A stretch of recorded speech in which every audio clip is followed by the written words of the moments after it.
Merci à chacun de venir à l'église pour rencontrer Jésus, Dieu le Père et le Saint-Esprit. Je crois que le Saint-Esprit il a été vraiment mis à l'honneur. Merci.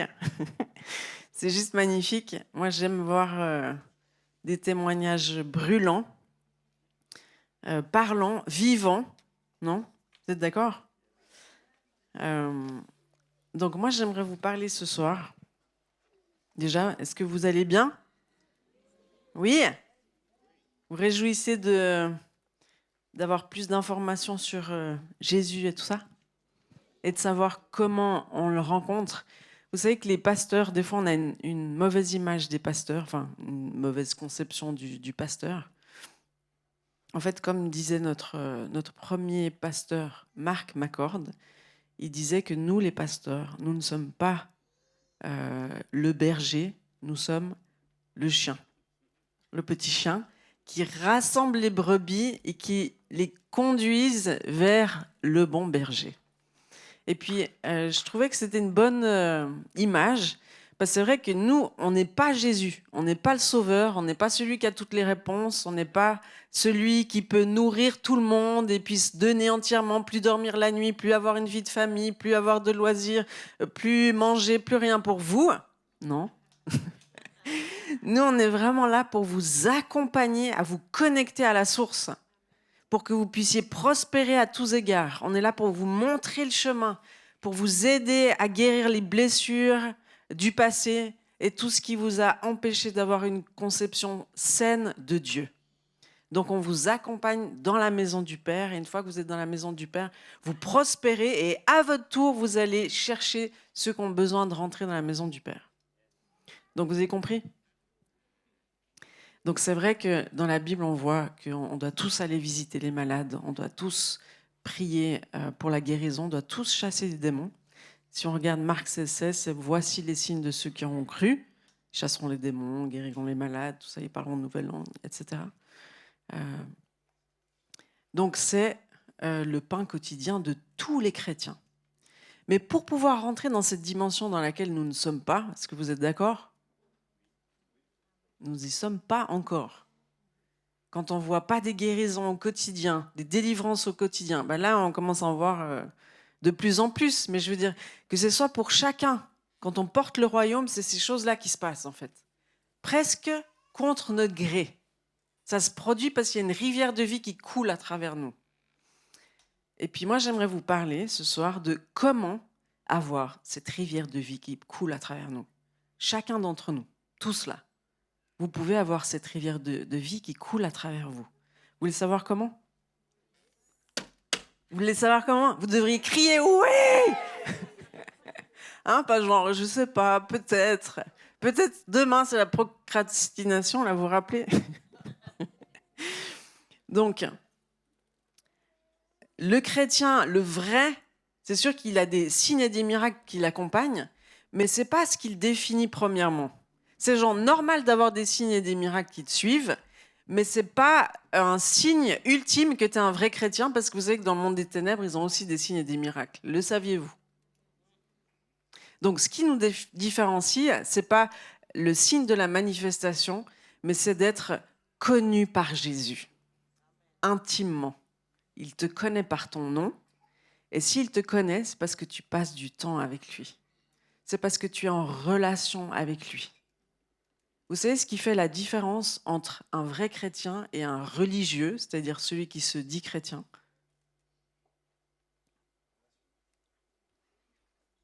C'est celui exactement qui passe du temps avec Dieu. C'est une relation. Donc souvent on nous pose des questions, c'est quoi ta foi, tout ça ? Non, c'est quoi ta religion ? Puis on dit, bon, bah, alors déjà, c'est pas une religion, c'est une relation avec Dieu. Et puis je lui parle, il me parle, et puis c'est ça en fait, être en relation.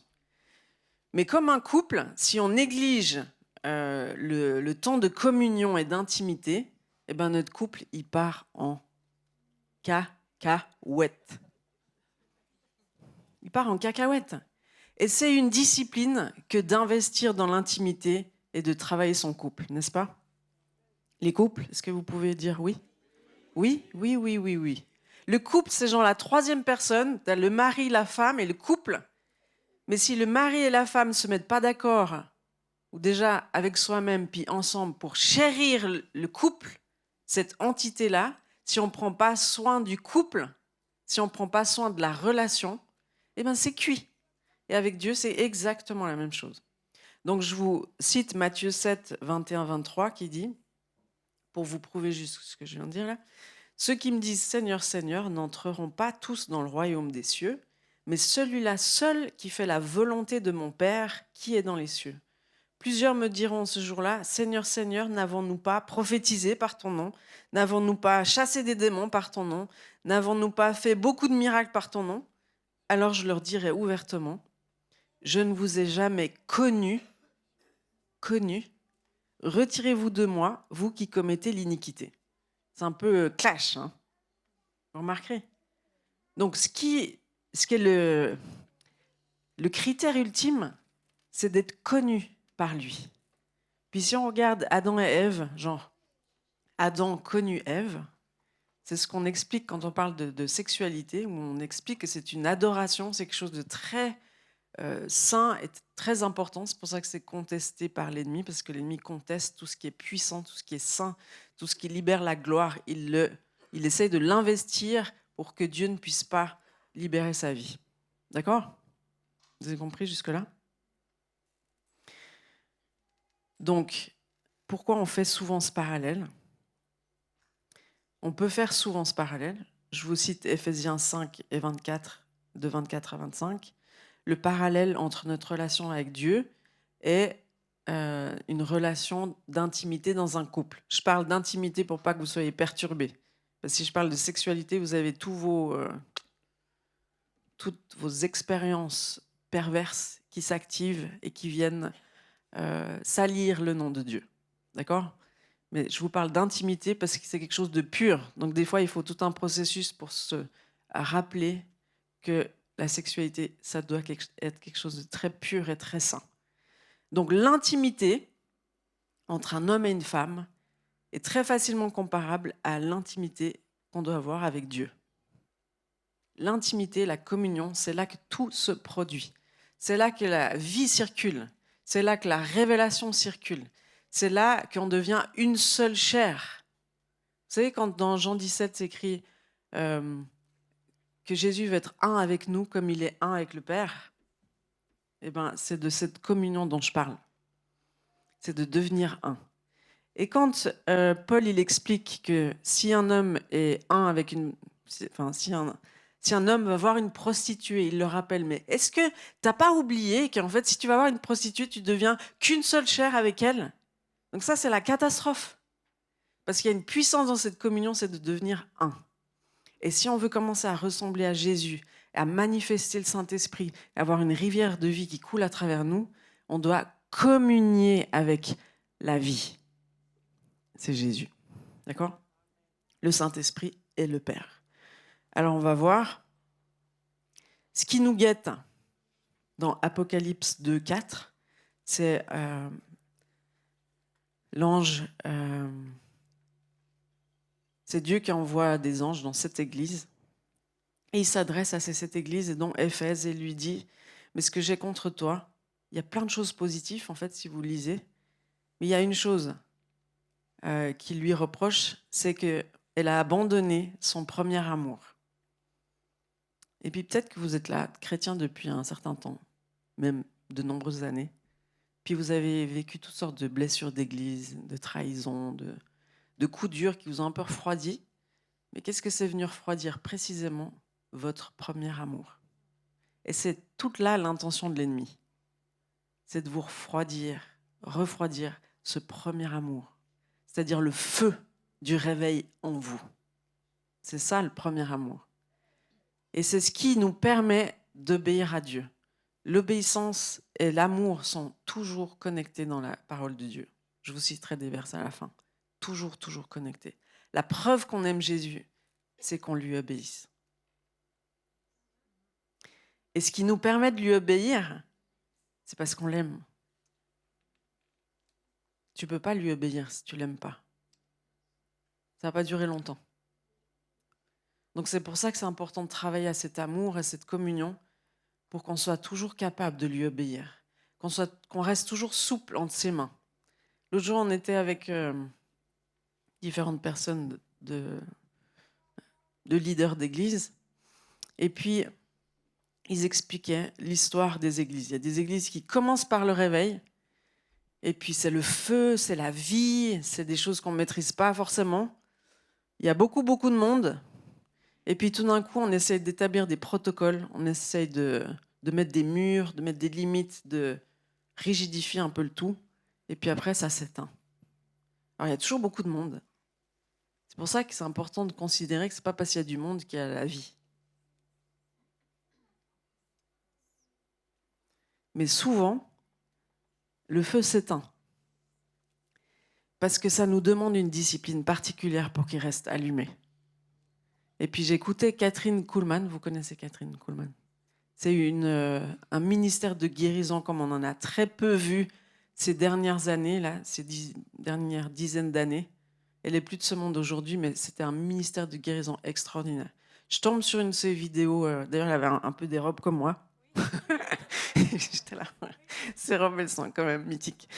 Et puis, je tombe sur cette vidéo où elle était un peu théâtrale. Hein. Je ne sais pas si vous vous rappelez. Moi, je suis un peu moins théâtrale, mais je me compare à elle, je ne sais pas pourquoi. Mais pour dire qu'elle était là en train d'interpeller les gens puis de leur dire tout ce que vous voyez là, c'est cool, hein. C'est beau de voir des guérisons et des guérisons partout et vous êtes là, vous dites waouh, c'est tellement fun de voir une femme qui guérit les malades comme ça. Vous aimeriez tous être à ma place en fait. Hein. Puis à un moment donné, elle dit mais est-ce que vous êtes prêts à payer le prix que moi je paye pour vivre ça? Et puis, c'est absolument extraordinaire ce qui se passe sur scène, mais est-ce que vous savez ce que moi je vis à la maison? Est-ce que vous savez le prix que j'ai payé pour en arriver là et que je continue à payer régulièrement? Est-ce que vous savez quel est ce prix-là? Parce qu'elle dit, si vous êtes prêts à payer ce prix-là, vous avez tous un ministère de guérison puissant comme le mien. Tous. Tous, tous, tous. Si vous choisissez de payer le prix, vous avez tous un ministère de guérison ultra puissant. Ou un ministère, ça peut être différentes couleurs, différentes formes. Chaque ministère qu'on est appelé à porter est unique. Mais c'est parce qu'il faut payer un prix. Et puis, ce prix, c'est le prix de la communion, de passer du temps avec lui. C'est le prix de la relation. C'est le prix de l'amour, c'est le prix de l'obéissance, c'est tout ça mélangé. Et puis il y a ce fameux passage dans Matthieu 25. Vous savez ce qu'il y a dans Matthieu 25? Vous qui connaissez votre Bible par cœur. C'est cette histoire des 10 vierges. La parabole des 10 vierges. Donc, vous savez, on entend beaucoup ces derniers temps, dans le monde prophétique, dans lequel je nage un peu, qu'on doit se préparer à quelque chose de grand qui arrive. Alors, il y en a qui disent qu'il faut se préparer à la guerre, d'autres qui disent qu'il faut se préparer à la famine, d'autres qui se disent qu'il faut se préparer à un clash économique. Mais moi, je vous dis, il faut préparer votre huile dans votre lampe. C'est ça que vous devez préparer avant toute chose. Parce que si vous n'êtes pas connecté à la source, vous ne saurez pas ce qui s'en vient, comme diraient les Québécois. Donc, je vais vous lire rapidement le passage de Matthieu 25. Alors, le royaume des cieux sera semblable à 10 vierges qui, ayant pris leur lampe, allèrent à la rencontre de l'époux. 5 d'entre elles étaient folles et 5 sages. Les folles, en prenant leur lampe, ne prirent point d'huile avec elles. Mais les sages prirent avec leurs lampes de l'huile dans des vases. Comme l'époux tardait, toutes s'assoupirent et s'endormirent. Au milieu de la nuit, on cria « Voici l'époux, allez à sa rencontre !» Alors toutes ces vierges se réveillèrent et préparèrent leurs lampes. Les folles dirent aux sages « Donnez-nous de votre huile, car nos lampes s'éteignent. » Les sages répondirent « Non, il n'y en aura pas assez pour nous et pour vous. Allez plutôt chez ceux qui en vendent et achetez-en pour vous. » Pendant qu'elles allaient en acheter, l'époux arriva. Celles qui étaient prêtes entrèrent avec lui dans la salle des noces et la porte fut fermée. Plus tard, les autres vierges vinrent et dirent « Seigneur, Seigneur, ouvre-nous !» Mais il répondit « Je vous le dis en vérité, je ne vous connais pas. Veillez donc, puisque vous ne savez ni le jour ni l'heure. » Donc c'est encore une histoire de connaître, le connaître. Donc ce qui est important, c'est que Jésus nous connaisse. Et puis vous avez remarqué que l'huile n'est pas transférable. On ne peut pas donner notre huile à quelqu'un d'autre. Tu ne peux pas transférer ton temps d'intimité avec Dieu à quelqu'un d'autre. Il n'y a que toi qui peux l'avoir. C'est ta récompense personnelle à toi.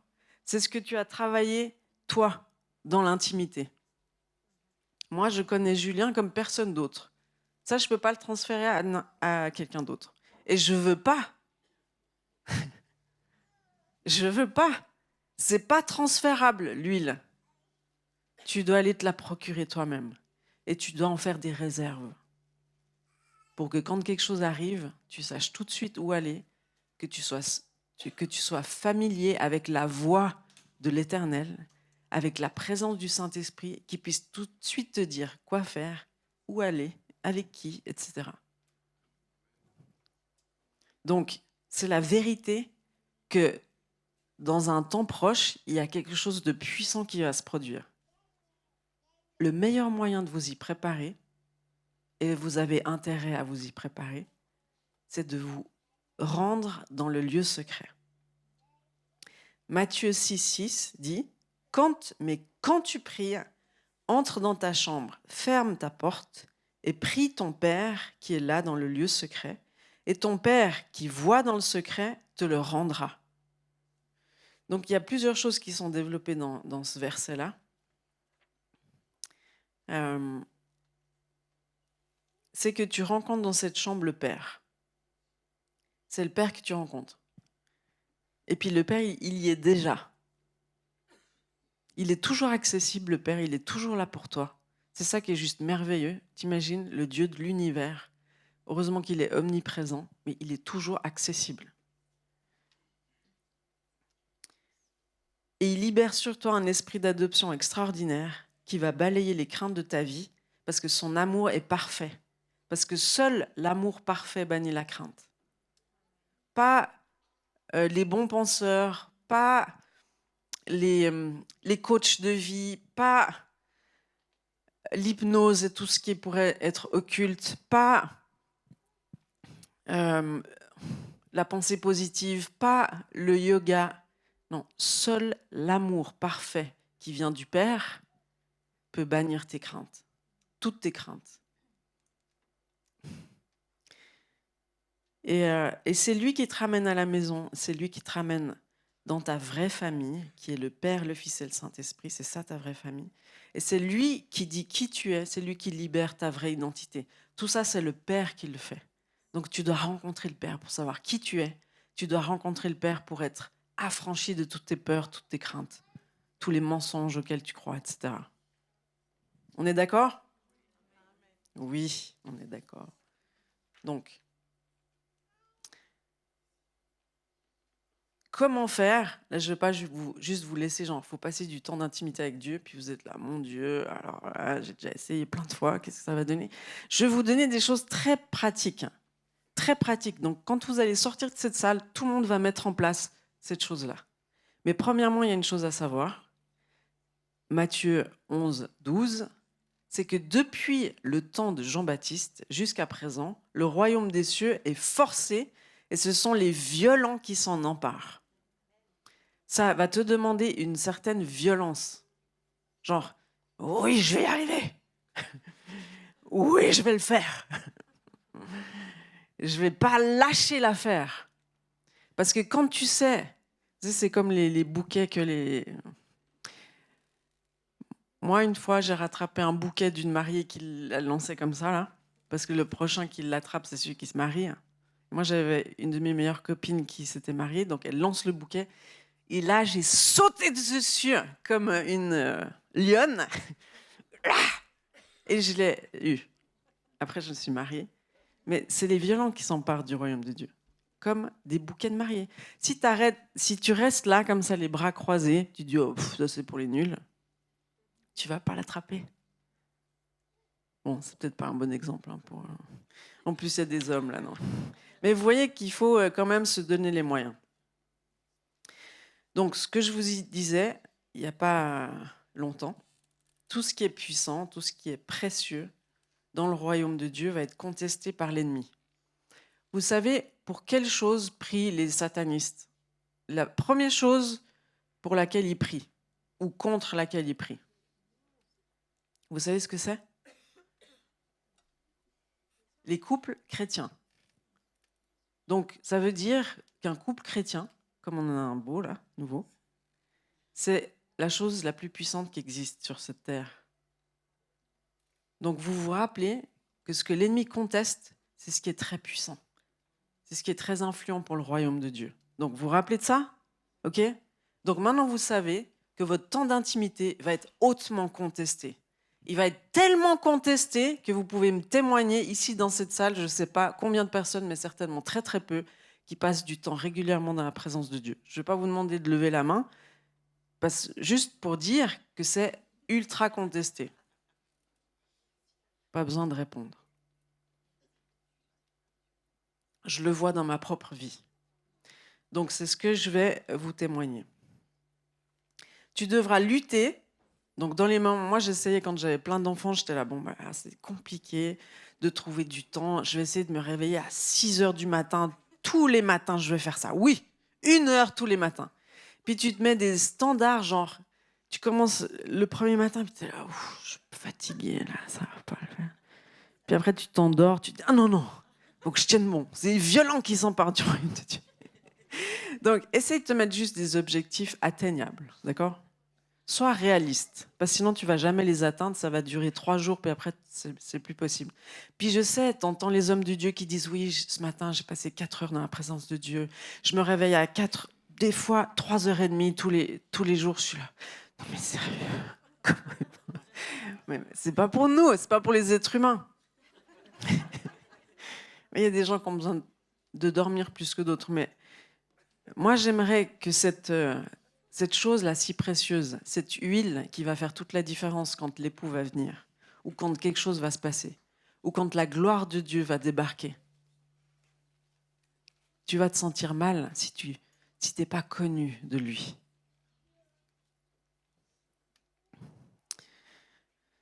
Donc, quand tu rentres dans un temps, tu programmes ton temps avec Dieu.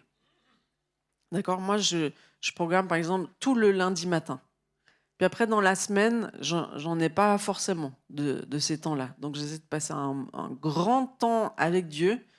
Et puis, j'ai réalisé, en fait, après avoir lu ce livre magnifique d'Alain Caron, La gloire du lieu secret, que je vous conseille à tous, qui est très pédagogique et vraiment super utile. Et donc, depuis que j'ai lu ce livre, j'ai expérimenté des moments de 30 minutes qui sont hyper puissants. Je me suis dit, waouh, là, je crois que je viens de découvrir une perle rare. Donc, j'aimerais vous la partager parce que c'est pour que ce soit accessible à tous. Donc, faites-le quand vous pouvez. Essayez de le planifier. En tout cas, dans votre semaine, vous devez planifier absolument un temps avec Dieu. Et puis après, si vous pouvez le multiplier, vous tentez des choses qui sont réalistes et qui peuvent se faire une semaine après l'autre. Nous, quand on a décidé de faire le Shabbat le vendredi soir en famille, eh ben, on a testé, on n'a pas lâché l'affaire. Hein. Niet. Malgré toute l'opposition, parce que comme c'est hyper puissant le Shabbat, ben forcément, c'est quand les enfants ils se tirent dans les pattes, qu'il y a des crises d'hystérie, tout d'un coup, soudainement, à 18h, c'est très bizarre. Vous l'observerez quand vous rentrerez dans cette dimension-là.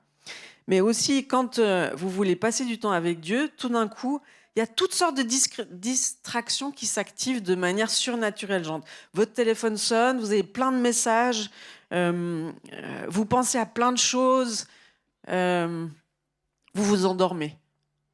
Alors que non, vous n'êtes pas si fatigué, mais vous ouvrez la Bible et tout d'un coup, vous endormez. Ah, je suis fatigué.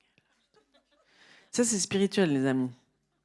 Donc, il faut lutter, il faut plaider coupable sur tous les trucs religieux qui vous endorment, le Léviathan, tout cela, là. Et puis, vous traitez les choses au fur et à mesure qu'elles se manifestent, mais est-ce que c'est pas bon de savoir ça? Moi, j'aurais voulu entendre ma prédication il y a plus longtemps. J'aurais voulu qu'on me dise, mais tu vas essayer de le faire et le monde entier le monde invisible va s'acharner sur toi pour que tu puisses pas le faire. Tu dois savoir ça. Et ça va te donner du courage pour persévérer. Après, quand tu mets ta routine, tu sais, clac, eh ben, c'est bien. Mais pour rentrer dans cette dimension, tu vas devoir te battre. Mais les amis, comme tu dois te battre pour trouver des temps de qualité en couple, si tu programmes pas toutes les semaines, et puis nous on le fait, hein, mais est-ce qu'on s'y tient toutes les semaines? Non. Mais est-ce qu'on se donne pas toute l'énergie pour s'y tenir? Oui. On se fait des super programmes. Une semaine c'est film, une semaine c'est jeux de société, une semaine c'est bowling, une semaine c'est restaurant. Le lundi soir ou le mardi soir. Donc, il faut être flexible, mais il faut être les deux à veiller. Donc, ton temps d'intimité avec Dieu, ton temps d'intimité dans le couple, c'est hyper important. Est-ce que tu comprends la similarité? Donc, je te lis juste Éphésiens, là, pour te rappeler, parce que peut-être tu dis, « Ah non, mais comment est-ce qu'elle ose comparer notre relation à Dieu avec la relation de couple ?» Non. Eh bien, Éphésiens 5, 24, 25, je ne l'ai pas lu finalement. Or, de même que l'Église est soumise à Christ, les femmes aussi doivent l'être à leur mari en toutes choses. Marie, aimez vos femmes comme Christ a aimé l'Église et s'est livré lui-même pour elle. Donc vous voyez que ce n'est pas moi qui fais la comparaison, c'est Jésus.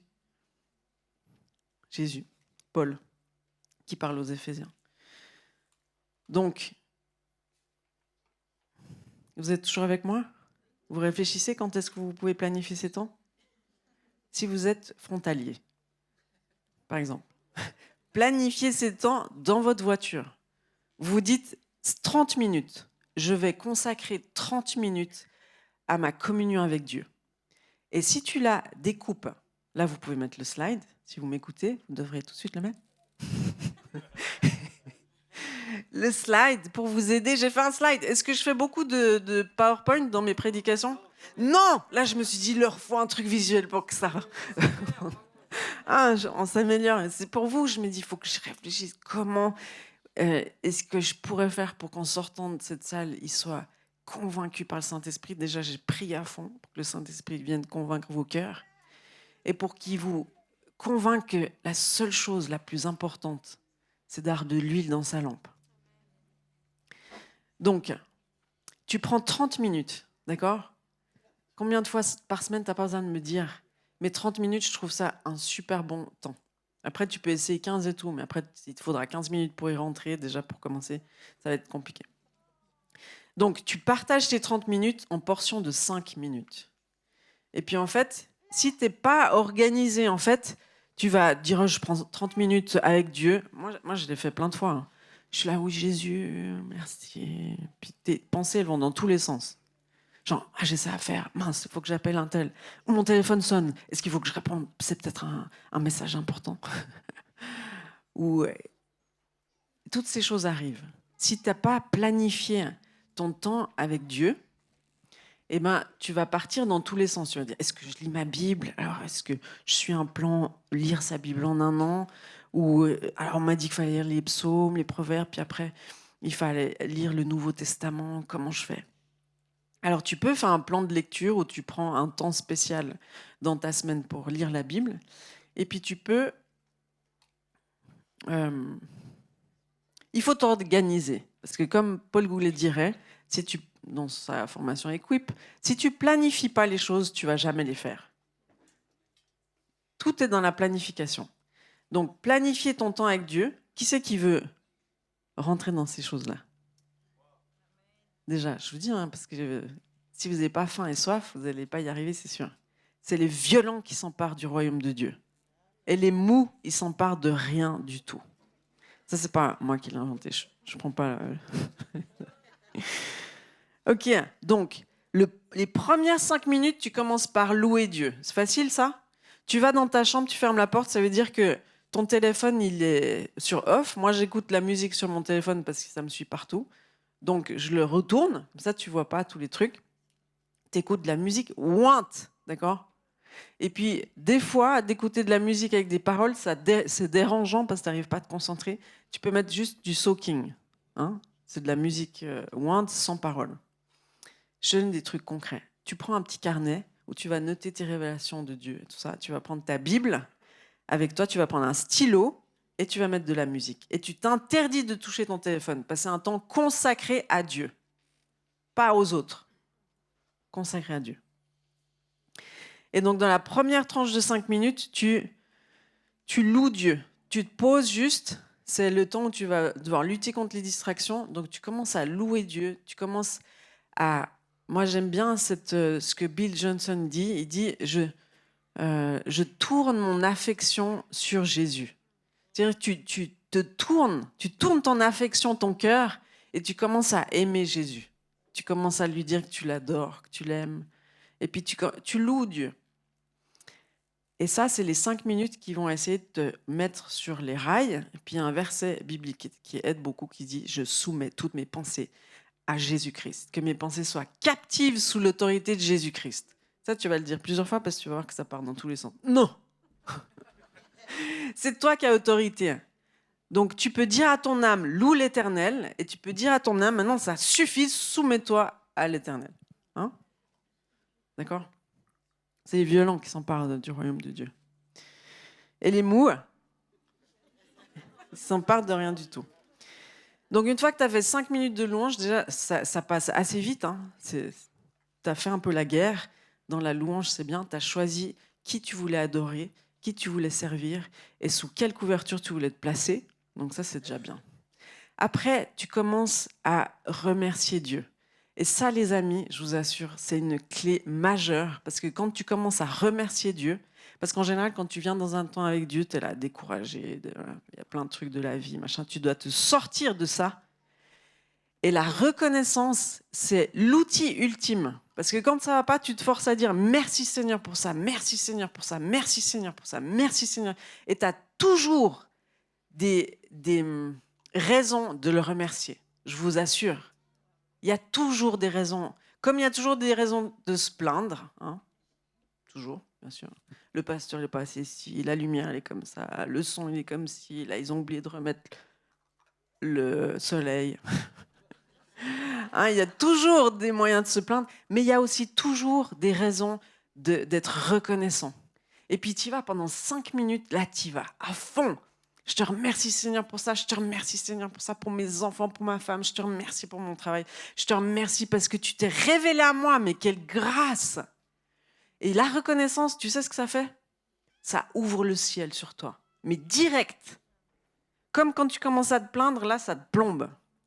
Mais la reconnaissance, ça ouvre le ciel sur toi. Et après, je vous assure, Dieu, il est prêt à t'écouter. Il est prêt à t'écouter. Donc, 5 minutes de louange, 5 minutes de reconnaissance, puis après, pendant 5 minutes, tu peux lui demander des trucs. Mais, je précise que tu ne vas pas lui demander n'importe quoi, tu vas lui demander selon sa volonté. Quand tu pries, tu sais qu'il y a tout un enseignement à donner sur la prière, parce que tu peux exercer de la sorcellerie, en fait, si tu ne pries pas correctement. Quand tu dis, oui, Seigneur, fais que le pasteur, il ne vienne pas aujourd'hui. Là, oui, Seigneur, fais que cette magnifique jeune fille à l'église tombe amoureuse de moi. Ça, c'est de la sorcellerie, les amis. Et il y a plein de trucs qu'on prie, c'est de la sorcellerie. Donc attention, dans le livre, c'est bien expliqué. J'aime trop le fait qu'il développe cet aspect-là. Parce que moi, j'essaie d'expliquer aux gens, des fois, ils me disent qu'est-ce que tu dis? Parce que des fois, on est tellement exercé à prier n'importe comment qu'on ne sait plus comment prier correctement. Quand tu pries, il faut t'accorder exactement à la volonté de Dieu. Et toujours te demander, ce que je prie là, est-ce que c'est vraiment la volonté de Dieu? Donc quand tu veux prier pour quelqu'un, plutôt que de dire à Dieu ce qu'il faudrait qu'il se fasse, lui là, et ben tu dis, je te remercie Saint-Esprit parce que tu viens le remplir ton amour, tu viens le convaincre de vérité, tu viens l'entourer, tu dis que des trucs justes que Dieu y ferait facilement. Mais tu commences pas à y mettre ta volonté. Parce que l'objectif d'une vie, je vous rappelle juste, C'est pas que Dieu fasse notre volonté, mais c'est que nous fassions sa volonté. Et il y a une grande différence. Parce que quand on donne notre vie à Jésus, on lui donne tout. Et c'est ça le grand appel que Dieu est en train de faire sur son Église dans ces temps-là, c'est qu'on lui donne tout, tout, tout, tout, tout, tout, tout. Si on veut voir sa gloire dans nos vies, il faut tout lui donner. Il ne faut pas s'imaginer qu'on peut vivre une vie chrétienne en poursuivant notre volonté. C'est incompatible. Parce que ce qui fait de nous des chrétiens, c'est qu'on suit sa volonté. On cherche son cœur. On veut répondre à ses désirs. Même si on peut exprimer les nôtres, hein, mais je veux dire, il y a une différence radicale et fondamentale entre avant que tu sois chrétien et après que tu sois chrétien. Avant, tu poursuivais tes propres buts, ta propre volonté. D'ailleurs, le premier commandement de la Bible satanique, c'est « fais ce que tu veux ». C'est hyper parlant. Ça vous parle? Bon. Donc, vous voulez connaître la suite? Vous l'avez sous les yeux. Louange, reconnaissance, demander, c'est-à-dire prier en accord avec Dieu. Et puis, il y a des personnes qui vont vous venir à l'esprit, il y a toutes sortes de choses. Puis c'est là que vous commencez à bénir les gens, à demander des choses à Dieu, en accord avec sa volonté. Puis après, vous pouvez lui dire, Seigneur, quel passage de la Bible tu aimerais que je lise ce matin? Et puis il va te donner un passage de la Bible, ou sinon tu suis ton plan que tu as l'habitude de suivre. Mais c'est bien de planifier les choses. Et puis après, avoir lu la Bible, c'est pas, je lis pas la Bible par devoir religieux, sans en tirer quelque chose. Quand je lis la Bible, après, je dois prendre 5 minutes pour la méditer, pour me dire, mais qu'est-ce que tu voulais me dire à travers ce passage? Comment ça résonne en moi aujourd'hui avec ce que je vis? Et puis après, pendant 5 minutes, tu écoutes Dieu. Parce que sinon, tu es dans un monologue, là. T'as compris? C'est comme si moi, j'ai rendez-vous avec Aurélie et je lui parle du début à la fin, et puis je ne prends pas 5 minutes pour l'écouter. Donc là, après, tu te mets en mode écoute, et puis ce que Dieu te dit, tu l'écris dans ton petit carnet. Tu écris aussi les passages qu'il t'a donnés. Tu écris les révélations que tu as eues pendant ton petit temps. Et ça, les amis, je peux vous dire, ça va remplir votre huile. Ça va vous rendre fort. Et puis en fait, tu te demandais comment faire pour avoir plus d'onction. Moi, j'ai envie d'avoir plus d'onction. C'est-à-dire, moi, j'ai envie de voir des guérisons, des délivrances. J'ai envie que les gens ils soient bouleversés quand je parle. J'ai envie de voir des conversions, des gens qui se tournent avec Jésus. J'ai envie de voir ça, non? Vous, je ne sais pas, mais moi, oui. J'ai dit, Jésus, comment je peux avoir plus de ton Saint-Esprit qui vienne? Je veux sentir ton Saint-Esprit qui pousse derrière, qui touche les cœurs, qui convainc de péché, qui convainc que tu vas bientôt débarquer d'une manière ou d'une autre. Je ne sais pas ce qui va se passer, mais il va se passer quelque chose. Je le sens, je le sais à l'intérieur de moi. Je vais être prête quand ça arrive. Je ne veux pas être dépassée comme les 5 vierges où la porte se ferme. Je ne veux pas me retrouver devant une porte fermée. Non, non, non. Donc, je veux plus d'onction, je veux plus de Saint-Esprit. Je veux le connaître plus, je veux le sentir plus, je veux plus de discernement, je veux plus d'impact de sa lumière, je veux plus de paix, je veux plus de fruits, je veux plus de clarté sur ma mission. Pourquoi je vis sur cette terre? Je ne veux pas perdre ma vie à poursuivre des trucs qui m'emmènent nulle part. Ou après, Dieu me dit, alors, t'as fait quoi de ta vie? T'as fait quoi de tes talents? T'as fait quoi de tes dons? Puis je suis là, c'était le pasteur qui devait faire à ma place. Non. C'est ma femme qui m'a empêché. Non. C'est mes enfants, j'ai trop d'enfants. Non. Aucune excuse. T'as aucune excuse devant Dieu. C'est toi, qu'est-ce que tu as fait avec ton temps? Parce que c'est comme il pourrait nous dire, qu'est-ce que tu as fait avec ton argent? Qu'est-ce que tu as fait avec ton talent? Qu'est-ce que tu as fait avec ton temps? Toutes ces questions, il va nous les poser et il faudra répondre. Et puis, c'est important de savoir que la dernière partie du verset de Matthieu 6,6, quand il dit « Et ton Père qui voit dans le secret te le rendra », dis-toi une chose, quand tu passes ces temps avec Dieu, le sujet de tes prédications, tu l'as comme ça, en un instant, tout est clarifié. Tu vois tout. En tout cas, moi, c'est comme ça que ça se passe. J'ai toute la ligne comme ça qui m'apparaît d'un coup. Suivant quel travail tu fais, tu vas avoir toutes tes solutions au travail. Tu vas avoir toutes tes solutions avec tes enfants. Tu vas avoir toutes tes solutions dans les maladies que tu peux traverser. Tu vas avoir toutes tes réponses. Enfin, pas quand tu te dis pourquoi Dieu t'a fait ci, pourquoi il y a la guerre en Ukraine. Je dis pas ce genre de questions. Mais tu vas voir clair, il y a une rivière de vie qui va couler de toi, à travers toi, en toi, et pour tous ceux qui sont autour de toi.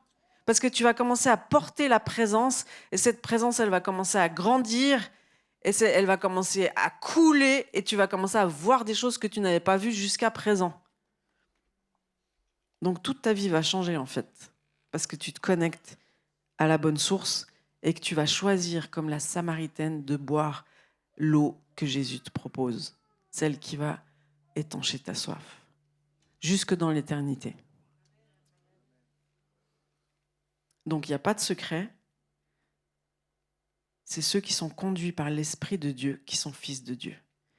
C'est la marche par l'Esprit.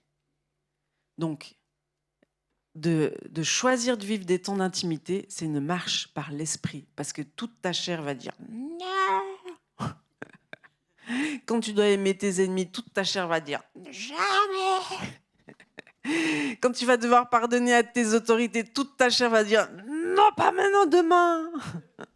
Et ça arrive jamais. Donc tu comprends qu'il y a ta chair qui dit des choses, mais toi tu marches dans l'esprit. Moi, je peux vous dire, il y a des temps que je vis dans l'onction. Je suis dans l'onction comme ça, je sens la présence de Dieu. Et je sens mon âme qui dit ah non, ça va pas, ça va pas, puis il y a ça. Puis... Je dis mais tais-toi, mon âme. Vis dans l'esprit. Je le vis, même concrètement. Là. Donc, c'est pas la même chose. Tu as deux choses qui se bousculent en toi. Mais si tu nourris pas l'homme spirituel en toi, et le seul moyen de le nourrir, c'est de passer du temps d'intimité avec Dieu, si tu ne le nourris pas, c'est ta chair qui prend le dessus. C'est ta chair qui conduit ta vie. Donc, c'est toi qui conduis ta vie, donc c'est pas Jésus. Marcher par l'esprit, ça va te demander le temps d'intimité, sinon c'est impossible de marcher dans l'esprit. Et si tu ne marches pas dans l'esprit, si tu n'es pas conduit par l'esprit, tu n'es pas fils de Dieu. Mais ça, c'est une déclaration importante quand même. Romains 8, 14, juste avant de parler de l'esprit d'adoption. Donc l'amour, c'est l'obéissance, et on peut obéir que par amour. Jean 14, 21, celui qui a mes commandements et qui les garde, c'est celui qui m'aime. Et celui qui m'aime sera aimé de mon Père, je l'aimerai et je me ferai connaître à lui. Jean 15, 10, si vous gardez mes commandements, vous demeurez dans mon amour. De même que j'ai gardé les commandements de mon Père et que je demeure dans son amour. Il nous montre la voie. Il nous a montré la voie. 1 Jean 2, 3, si nous gardons ses commandements, par là, nous savons que nous l'avons connu. Connu.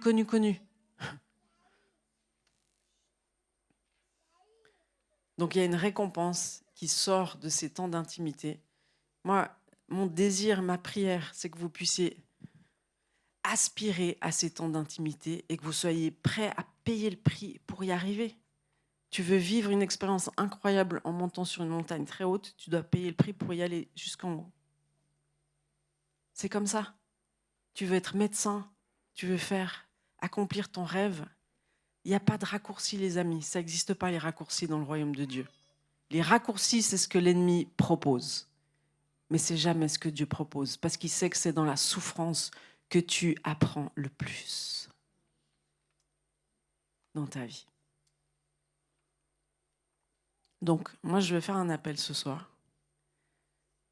J'aimerais que ceux qui aspirent à des temps d'intimité avec Dieu, et ce n'est pas pour que les autres vous voient ou pour faire les bons élèves, s'il vous plaît, il y a quelque chose qui brûle en vous. Et vous dites, c'est ça qu'il me faut. C'est cette huile dont j'ai besoin. Et puis même si ce n'est pas 30 minutes, vous pouvez adapter, mais si vous arrivez à programmer ce petit programme comme ça, eh bien, il y aura du succès, vous allez y arriver. Et puis il faut se nourrir. Vous savez que l'amour de Dieu, ça se goûte Goûtez et voyez combien l'Éternel est bon. Psaume 34, 8. Goûtez et voyez. La preuve que Dieu, ce n'est pas un concept, ce n'est pas une théorie, ce n'est pas une religion, c'est une relation. Dieu, il est vivant. Il est toujours là pour vous accueillir.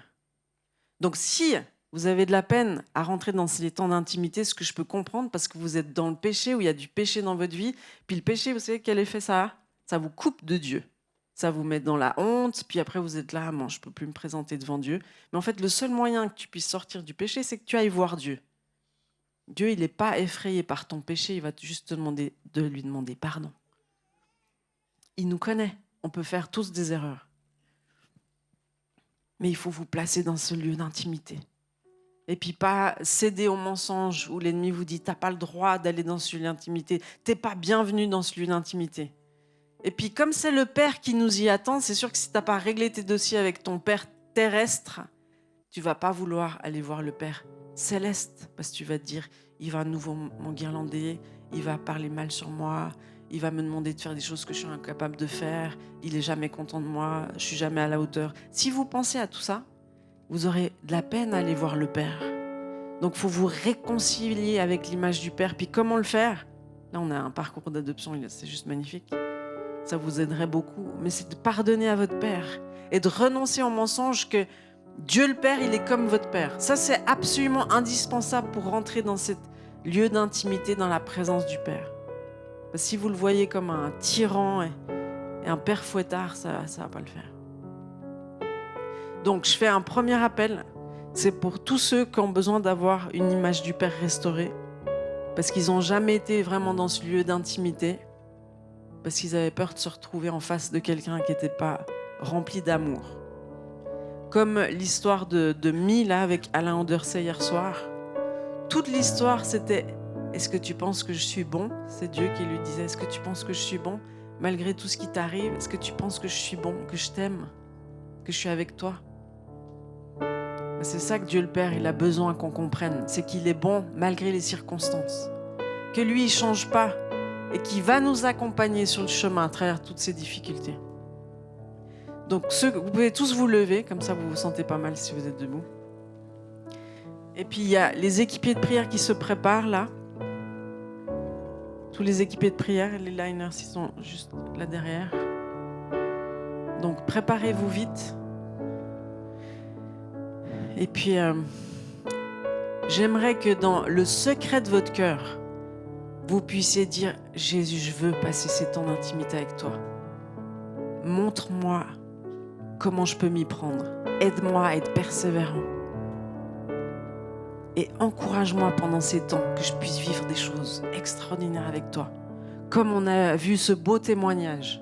Juste de venir au Gospel Café et puis de vivre cette vie bouleversée juste parce que la noirceur part et le Saint-Esprit rentre et ça change tout. Ça change tout. Qui c'est qui habite en vous? Qui c'est que vous voulez faire grandir à l'intérieur de vous? Si vous voulez qu'il grandisse, il faut passer du temps. Il faut vous nourrir de sa présence. Parce qu'il est vivant. Vous devez aller chez Total, vous remplir d'huile. Et on ne sera pas en pénurie. Ça n'existe pas la pénurie dans le royaume de Dieu. C'est vous qui choisissez. Et aujourd'hui, vous pouvez encore choisir. Quelle grâce, parce que vous êtes vivant. Tant qu'on est vivant, on peut choisir. Mais il y aura peut-être un jour où ce sera trop tard, où la porte sera fermée. Donc comme Paul disait, si tu es convaincu aujourd'hui, prends ta décision. Aujourd'hui, sans plus attendre. Donc j'aimerais d'abord que ceux qui veulent régler leur relation avec le Père puissent s'avancer là. Et pour que vous puissiez les conduire à pardonner à leur Père et renoncer aux mensonges que Dieu le Père est comme lui, allez vite là-bas. Si vous sentez, vous avez besoin d'être restauré dans votre image du Père, c'est absolument indispensable. Si vous avez eu un père tortionnaire ou un père absent et tout ça, vous avez besoin. En fait, tout le monde a besoin d'aller là-bas. En fait, tout le monde devrait y aller, mais ceux qui sentent cet appel du Père, allez-y. Ceux qui ont du mal avec l'intimité, parce que c'est tout en connexion avec l'amour, et aussi c'est toutes les blessures du cœur. Donc c'est tout ce qui a été contesté par l'ennemi depuis le début. C'est toutes des zones tellement puissantes, mais qui ont besoin d'être guéries, d'être visitées. Allez recevoir la prière. Et s'il n'y a pas assez d'équipés de prière, vous pouvez en libérer. Parce que là, j'en vois pas beaucoup. Là.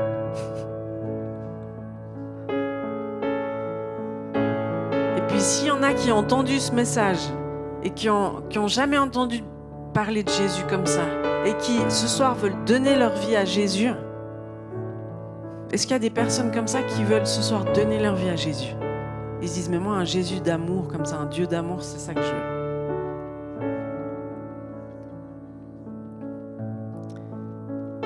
Donc pour donner votre vie à Jésus, s'il y en a qui nous regardent en live, c'est simple. Vous lui dites, Jésus, aujourd'hui je veux te donner ma vie. Je veux te rencontrer, je veux te connaître, je veux être connu par toi. Je veux recevoir cet amour.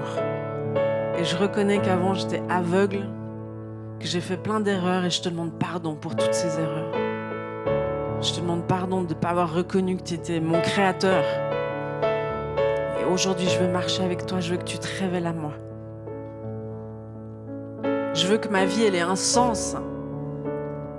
Et je veux pas poursuivre du vent. Mais je veux marcher dans ma destinée en toi. Si c'est le cas, vous pouvez lui dire toutes ces choses-là. Mais que ce soit à l'intérieur, dans les profondeurs de votre cœur, aujourd'hui, choisissez l'intimité avec lui. Puis si vous n'y êtes pas arrivé jusqu'à présent, je vous donne tous les moyens d'y arriver. Ça fonctionne super bien. Mais il faut persévérer, vous persévérez. Même si vous ressortez avec une petite perle, un mot que vous avez entendu de Dieu, ça peut vous booster pour toute une semaine, un mois entier même.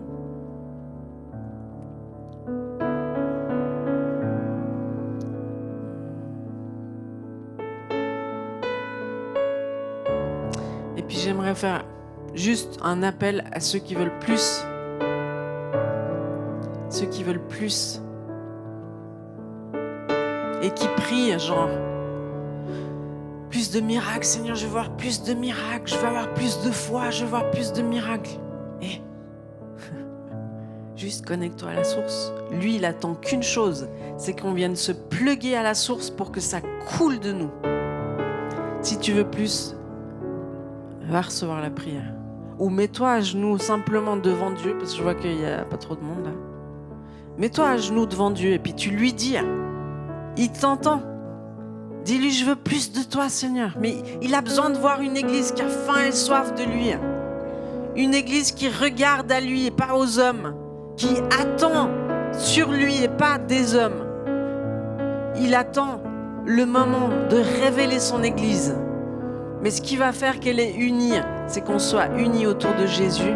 Et ce qui va faire qu'on puisse être unis autour de Jésus, c'est qu'on est en communion avec Jésus. Il n'y a pas un autre moyen. Il n'y a pas un autre chemin. Jésus, je te demande, Jésus, de passer dans les rangs, de parler au cœur, Jésus. Je te demande de toucher, de mandater les couples que tu appelles, Seigneur. Je prie que tu viennes te révéler à eux. Tu viens te révéler à la femme, tu viens te révéler au mari. Vous faites le même rêve et vous savez que c'est Dieu qui vous parle. C'est ça que je vois. Il y a des couples qui vont être visités par Dieu et ils vont recevoir exactement la même instruction en rêve ou en songe, en parole. Et ils vont le partager ensemble. Ils vont se dire, c'est de Dieu. C'est Dieu qui nous a unis pour une raison bien particulière. Jésus, manifeste-toi. Manifeste-toi. Jésus, manifeste-toi. Manifeste-toi, Jésus. Manifeste-toi, Saint-Esprit. Saint-Esprit, manifeste-toi. Manifeste-toi. Manifeste-toi, Saint-Esprit. Viens souffler ce soir. Viens souffler ce soir comme toi, Jésus, tu as soufflé sur tes disciples. Viens Viens souffler sur tes enfants, Seigneur. Viens souffler sur tes enfants. Viens souffler sur tes enfants. Viens les convaincre que cette huile puisse couler, Seigneur. Qu'on puisse avoir faim et soif de plus de toi. Que tu puisses venir te révéler dans ton amour comme jamais à ton Église, Jésus. Plus de toi, Saint-Esprit, plus de toi, plus de toi, plus de toi. Jésus, plus de toi. Voilà. Moi, je remercie le live, puis je vais aller prier pour les gens. Soyez bénis, tous ceux qui nous suivent, puis continuez à prier l'Éternel et à chercher sa face. Amen.